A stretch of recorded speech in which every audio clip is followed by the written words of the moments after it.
Let's begin with introduction. What exactly is a hydraulic jump? It's a fascinating phenomenon in fluid dynamics that occurs when a fluid moves over a surface at a very high speed, which we call supercritical flow, and suddenly slows down into a subcritical flow.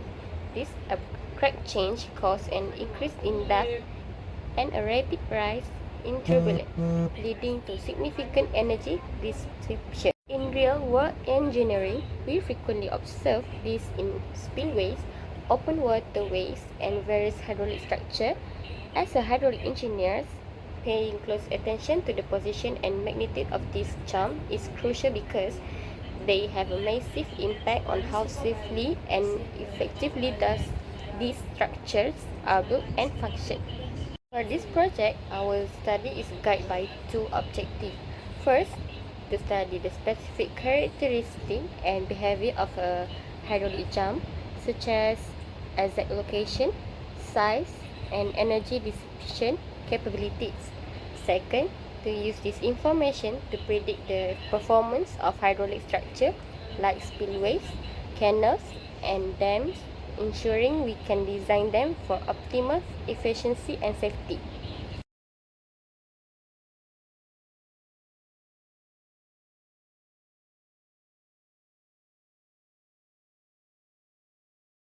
There is three types of water flow. The first one is critical flow. A critical flow is one with the minimum specific energy. Critical flow is a flow that corresponds to critical depth. Second one is subcritical flow. When the depth of flow in a channel exceeds a critical depth, the flow is subcritical. The Froude number in this type of flow is smaller than 1. The third one is supercritical flow. When the depth of flow in a channel is smaller than the critical depth, the flow is supercritical. The Froude number for this type is bigger than 1. The Froude number is the ratio between fluid inertial forces and fluid gravitational forces. This formula is V over square root of 2GD. The specific energy that occurs at the upstream and downstream of the jump is calculated as follows: D plus V square over 2G. For the flow rate, the formula is Q equal to AB. And for the head loss, is cube of D2 minus D1 over 4 D1 D2. That's it.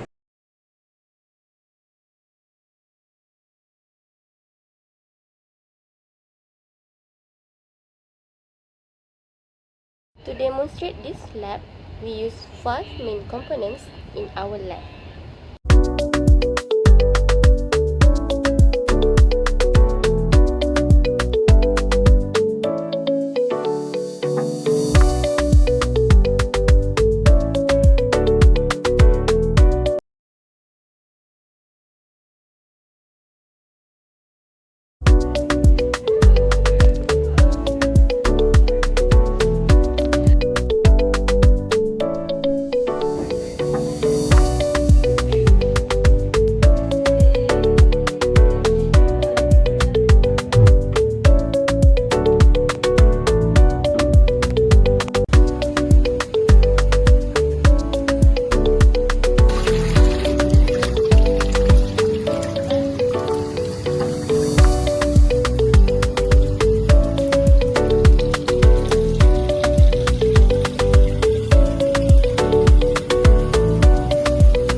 Next, we go through to the result analysis.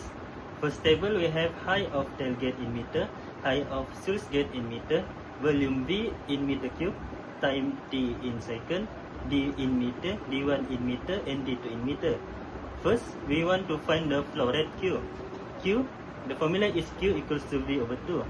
So we have in the table, V is 0.005 over with time 6.85. So we got 0.0073 meter cube per second. Next, we want to find the velocity. The velocity, the formula of velocity is V equal to Q over P times D1. So in table, we have Q 0.0073 over 0.02 times 0.011 equals to 0.862 meter per second. In V2, we also using the same formula. So we have Q equals to 0.0073 over B 0.077 times with D2 0.052 equals to 0.182 meter per second. So next, the third step, we want to find the Froude number. The Froude number formula equals to V over square root G times E. G is gravity and D1. So we want to find the Froude one first. Equals to 0.862 over G is 9.81 times 0.011 equals to 2.623. Next, we want to find the Froude number 2. We using V2 over square root G times D2.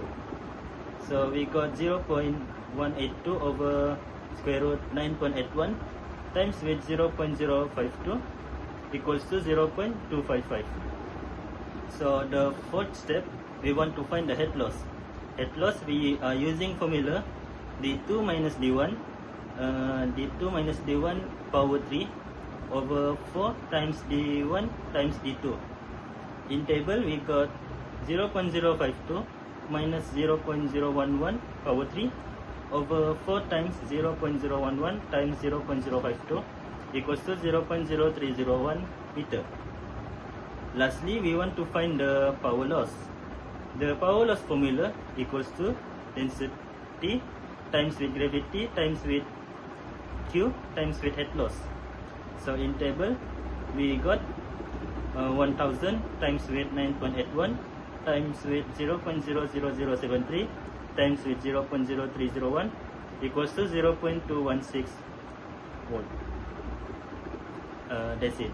We want to find the hydraulic jump FR more than or equals to 1.7 or FR2 more than 0.6.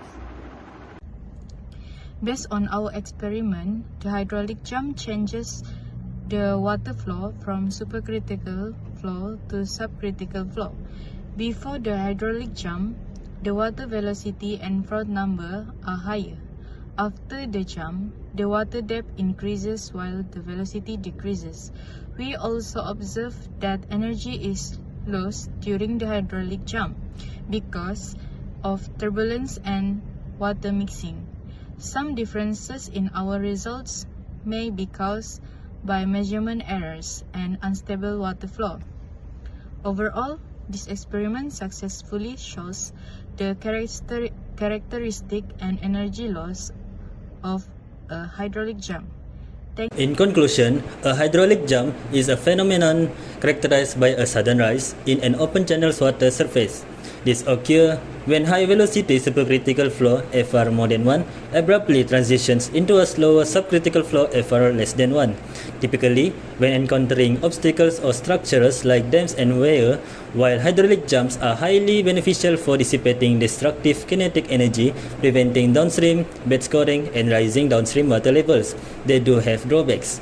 The instant turbulence generated can cause severe channel erosion and structural degradation if not carefully managed.